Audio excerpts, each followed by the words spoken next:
Bonjour à toutes et à tous et bienvenue à la petite agora de la métropole du Grand Paris, qui a été construite dans le cadre de la Biennale d'architecture et de paysage 2025. La thématique de la Biennale, c'est la ville vivante.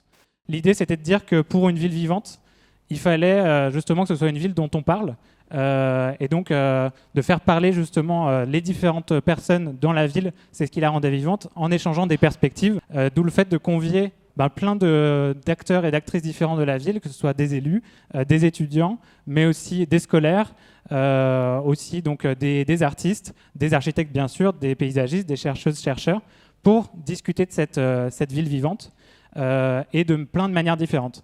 Donc c'était intéressant de discuter avec des jeunes professionnels ce matin qui ont pas d'utopie, mais qui ont une façon de vouloir exercer leur métier qui correspond aussi aux enjeux qui sont les leurs, qui sont les nôtres, mais qu'eux vont vivre et vont subir dans 10 ans, dans 20 ans.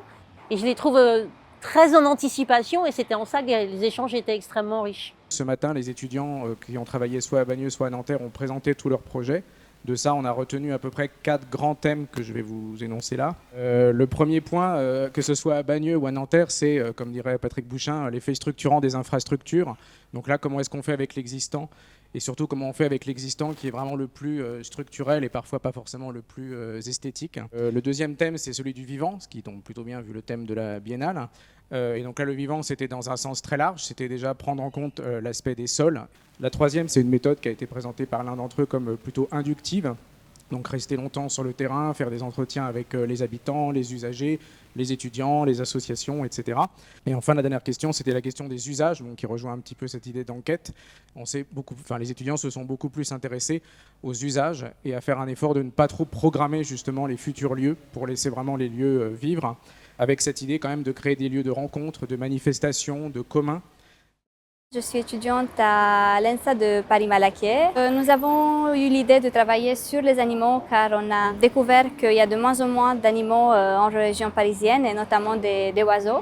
Et donc on a pensé à un projet où les animaux ils pourront cohabiter avec les humains en s'imaginant plutôt que le projet deviendra une zone interdite où les animaux vont reprendre ses droits sur l'espace. Les humains ils n'auront plus réellement le même accès qu'avant et on pourrait juste les observer depuis l'extérieur et voir comment ils se sont appropriés les lieux.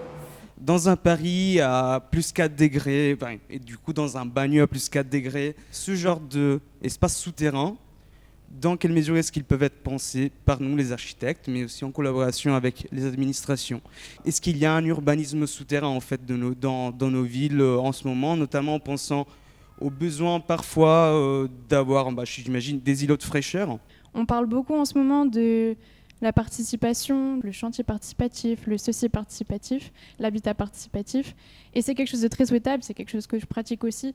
Comment est-ce que dans les écoles, on peut se servir justement de lieux comme le Champ de la Garde par exemple, pour que ce soit une école hors des murs, qu'on donne un peu plus d'autonomie, qu'on puisse permettre aux enfants d'avoir des lieux justement où on est un peu plus dans cette initiative et dans ce savoir qui est plus collectif, qui est plus qu'une réception, une performance individuelle à l'école, et ce qui est très promu et qui est encore bien ancré aujourd'hui. Les enjeux se répondent. Après, selon que l'on soit élu, que l'on soit à la métropole, que l'on soit dans une ville, qu'on soit étudiant en architecture, on parle la même chose avec des outils différents. Mais en tout cas, on voit qu'il y a une volonté qui est partagée de faire la ville différemment, avec plus de nature, en protection des habitants par rapport au dérèglement climatique, qui laisse plus de part aux vivants. Après, la ville de demain, j'ai envie de l'imaginer collective. Par exemple, à Bagneux, on a à cœur d'associer les habitants de diverses manières jusqu'à les faire participer dans des jurys. Donc c'est arrivé que pour choisir des projets architecturaux, se mélangent des élus, des architectes, jeunes ou moins jeunes, des promoteurs, des aménageurs, mais aussi des habitants du quartier qui avaient voix délibérative au même titre que les autres. Et je peux vous dire que ça change. Voilà, je trouve que ça change le regard, ça change le contenu des discussions. Ça nous remet peut-être sur l'essentiel aussi, qui est de choisir les meilleurs projets pour les habitants qui vivront demain. Mais pour que les habitants se sentent légitimes, c'est aussi aux villes de déployer un certain nombre d'outils pour que chaque habitant se sente légitime, quel que soit son quartier, à pouvoir parler sur tous les sujets. Pour les habitants à qui on a proposé de faire partie de jurys citoyens, on les a formés avec le CAUE 92 Donc ils ont eu plusieurs séances de formation, d'échanges avec des professionnels justement pour arriver avec un bagage pratico-pratique pour bien lire les plans, pour aiguiser leur regard, mais en perdant pas ce qu'on venait chercher chez eux, c'est-à-dire leur regard d'habitant. Donc on peut être architecte sans être maître d'œuvre et avoir son rôle dans la société, avoir son rôle dans la construction ou la non-construction des paysages, parce que je pense qu'un architecte peut faire en sorte aussi de ne pas construire. Je pense qu'aujourd'hui les jeunes architectes sont vraiment sur la question de la réparation, de la résilience, c'est-à-dire dans des situations aussi alarmantes que celles que nous vivons aujourd'hui, la question de la biodiversité, la question du changement climatique.